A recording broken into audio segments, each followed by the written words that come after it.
Assalamualaikum warahmatullahi wabarakatuh. Gimana kabar anak-anak sekalian? Kita bertemu kembali. Mari kita awali pembelajaran kita kali ini dengan berdoa sesuai dengan agama dan keyakinan masing-masing. Berdoa dimulai. Selesai. Ananda yang berbahagia, kesempatan kali ini Ibu akan menyampaikan tentang sistem periodik unsur-unsur. Ya. Ini pokok bahasan yang ketiga setelah kita mengenal tentang ilmu kimia, kaidah ilmu kimia, kemudian struktur atom, dan sekarang tentang sistem periodik unsur-unsur. Ibu awali dengan sejarah penyusunan. Sistem periodik unsur-unsur mengalami beberapa tahap penyusunan dalam penemuan unsurnya, ya. Yang pertama ditemukan oleh De Brenner pada tahun 1828 dengan pengelompokan secara tiga-tiga atau yang dikenal dengan hukum Treat, ya, tiga-tiga, pengelompokan tiga-tiga. Karena memang saat itu masih sangat terbatas unsur yang ditemukan. Kemudian dilengkapi oleh Newland, ya. Ini yang kemudian pengelompokannya lebih banyak, hukum oktav 8, ya, karena mengelompokannya dengan 88 sesuai dengan kenaikan berat atomnya, ya. Jadi terulang pada unsur ke-8-nya. Tapi kelemahannya di sini hanya berlaku untuk unsur atau atom yang memiliki massa atom relatif 20, ya. Dan kemiripannya itu terlalu dipaksa karena pengelompokannya itu dilanjutkan, ya. Jadi nggak bisa kita menyimpulkan secara umum. Kemudian disempurnakan oleh Mendeleev dan L. Mayer tahun 1869. Ini sudah mulai berbentuk tabel berdasarkan kenaikan atomnya, ya.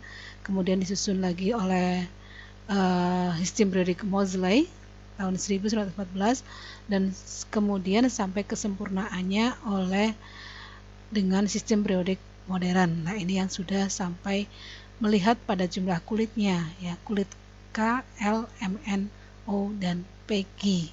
Kulit ke-1, ke-2, ke-3, ke-4, dan seterusnya.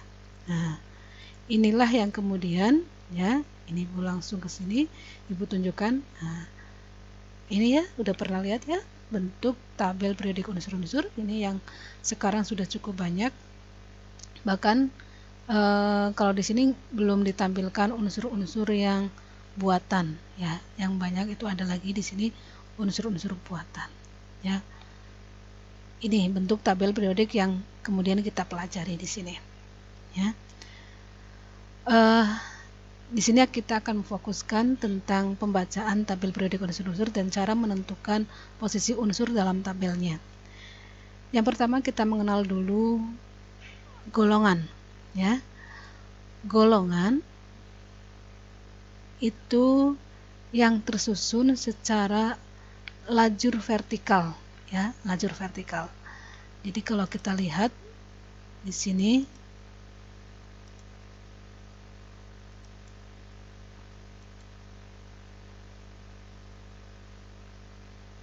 bentar.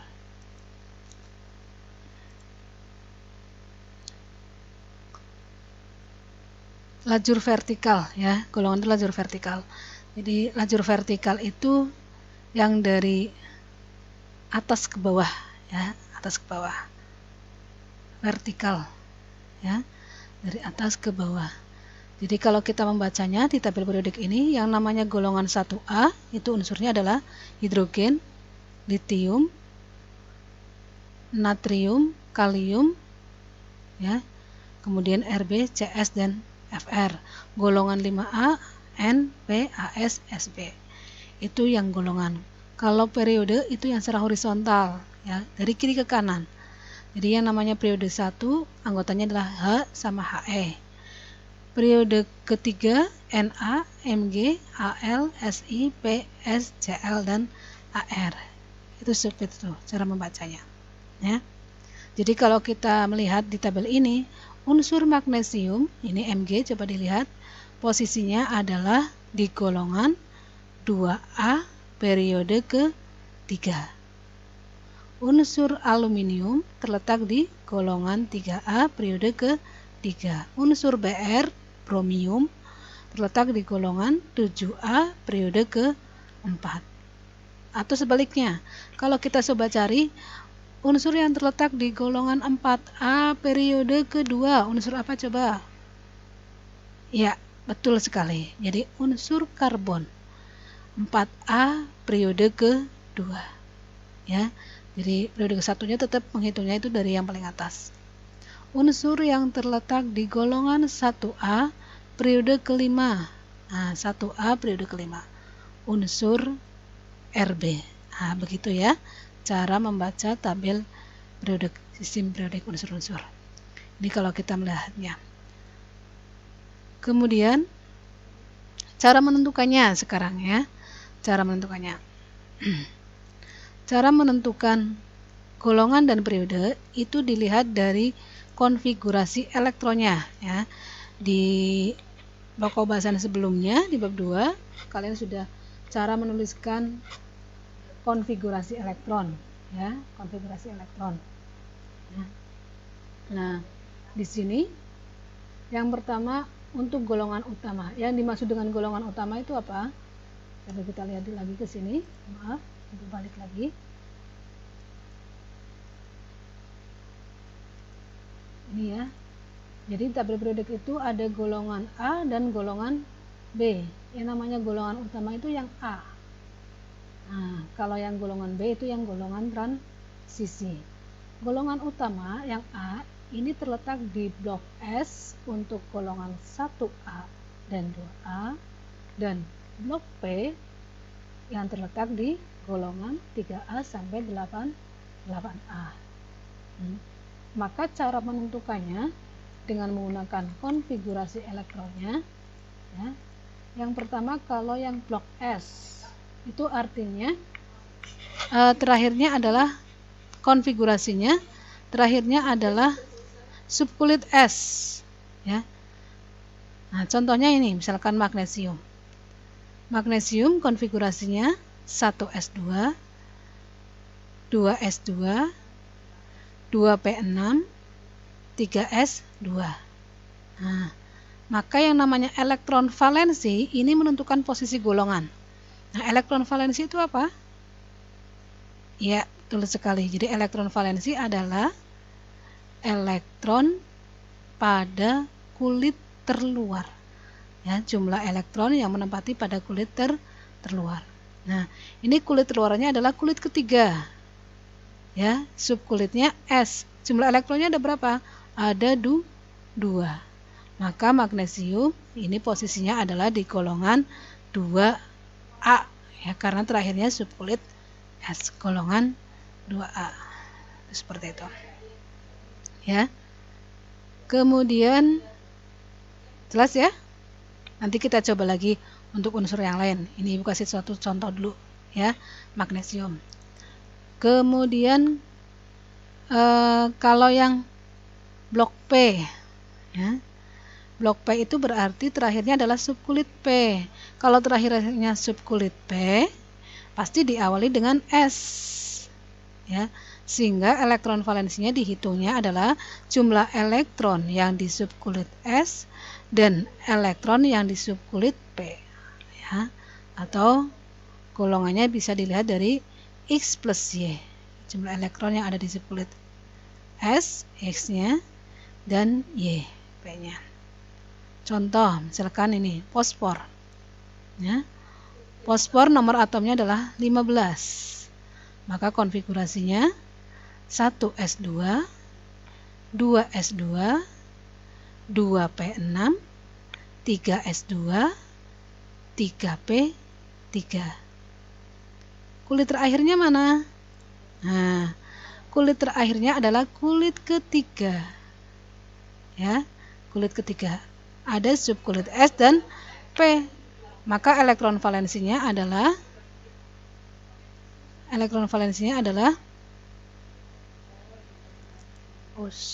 maaf.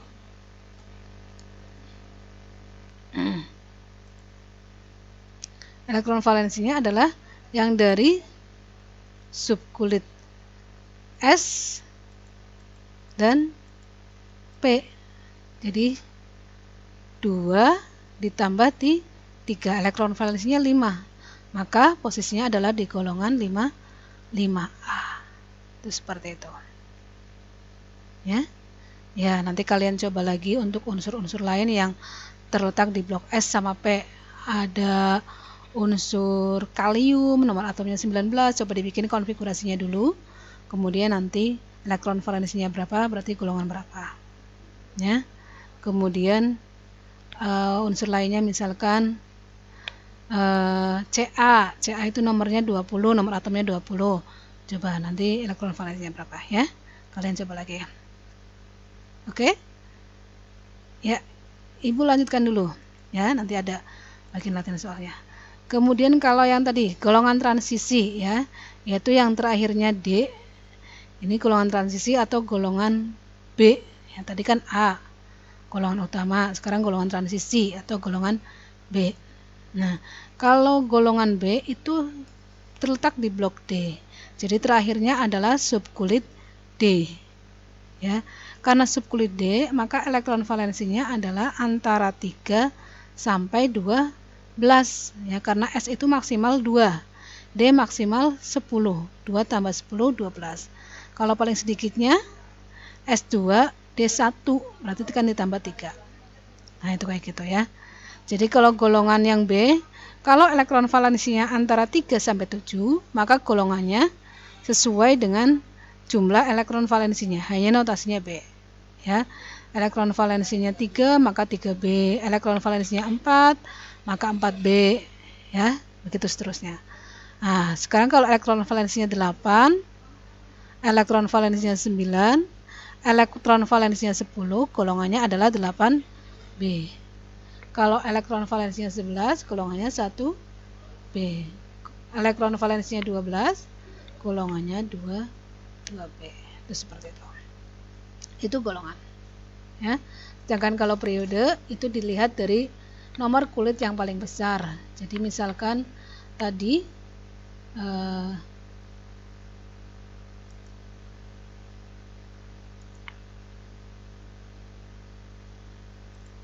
ini ya, Mg kulit terbesarnya 3, maka ini Mg terletak di golongannya 2A, periodenya adalah periode 3. Ini paling besar juga 3, maka golongannya 5A, periodenya juga 3. Itu seperti itu ya. Nah, nih ya, coba kalian untuk mencoba ya, yang nomor atomnya 24 dan 37, ini masuknya golongan berapa, blok mana.